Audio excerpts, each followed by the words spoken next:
I used to love coding. I'm not really sure if I do anymore.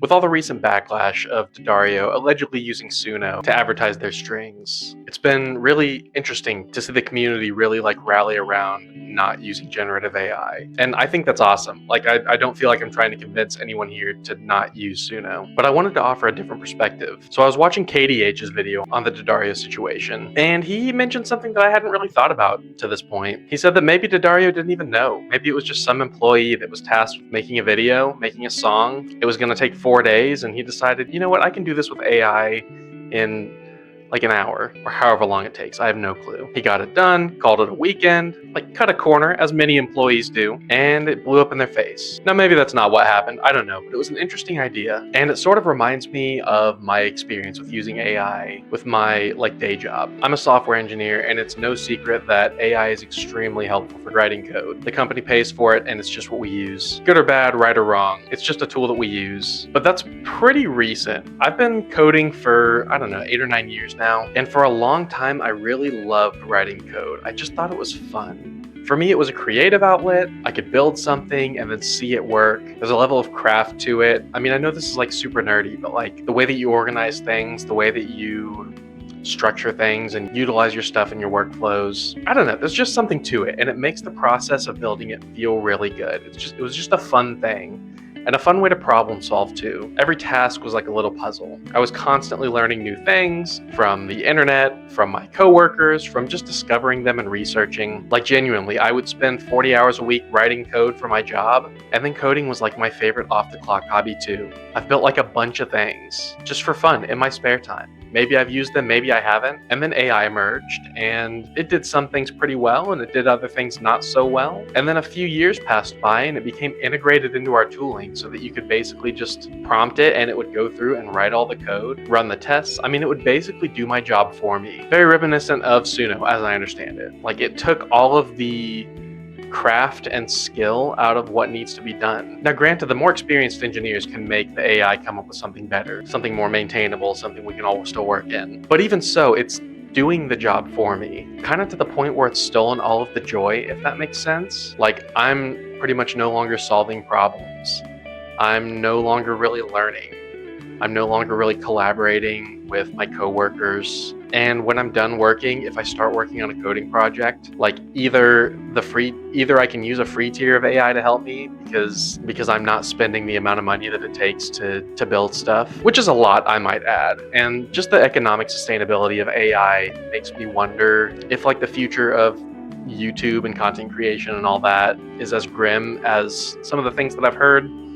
I don't know, that's another video. I'm not an economist, I'm not really an AI expert. Or I could not use AI and I could stick to the craft. The problem is, I've been using AI to write code now for a while, and the feeling of moving 10, 20, 50, 100 times slower really just sucks the enjoyment out of it. When you know you could be moving a lot faster if you were willing to open up your wallet. Not that there's enjoyment on the other side of that. Like I said, in my work, I'm not learning and I'm not collaborating. I'm not problem solving. I'm not doing any kind of craft. I'm just prompt engineering and then reading the output, basically, verifying that it works. There's a little more to it than that. Now, it kind of takes me two places. First off, thinking about the possibility that an employee at Daddario decided to cut a corner by using AI is not great in itself, but man, thinking about how I feel about coding now because of having used it for work, it just really sucks for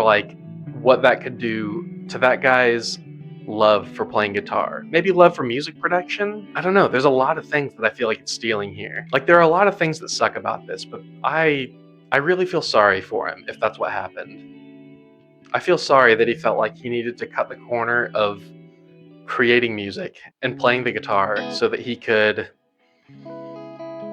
do other hobbies? I don't know. But even as a hobby guitarist myself, it really just makes me wonder if my experience with coding and kind of losing the enjoyment of that has me looking at my own future for playing guitar.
Like, not that I'm planning on using Suno. I really don't want to. In fact, something that I keep hearing come up with the guy who created Suno is that he talks about how difficult and painful the process is for creating music and how much better it is now that he can do it quickly without the work and using AI. And I'm like, the creation is the point. Like, for this YouTube channel, I don't want to do it if I don't get to play my guitar. The whole point is to be playing my guitar and to be getting better and to be making music. There's so much joy that comes out of that. Like, I think we're all aware of the fact that, like, hobbies and real personal connection are kind of losing ground to screens anyway. Things that we would be doing if we weren't doom scrolling or binging the newest series are just set to the side, and then we feel like we have no time to do them. Even close friendships are reduced to seeing each other like twice a year and sending each other reels in the meantime. And now having something in the music space that's competing for that same space, that is potentially bringing people to ask the question, why bother? Why bother play my instrument? Why bother create music? Like, I think I'm preaching to the choir here, right? Most people who are watching these types of videos are not people who are teetering on whether or not they want to use Suno or not. I know I'm not. There's nothing in me that's like, maybe I'll try that out, because the process and what you get out of it just doesn't interest me. Like, for me, the love of the physical craft and the love of just playing a guitar and what comes out because of what my hands do is like the biggest driver. This YouTube channel, any songs that I write, like I said earlier, none of it really matters to me if I'm not playing my guitar. But we see music AI content coming up in YouTube. Like, it doesn't feel like that much of a stretch to say that the temptation to generate your album instead of spending the next 3 years making it is like not there, even for the most, I don't know, anti-AI of us.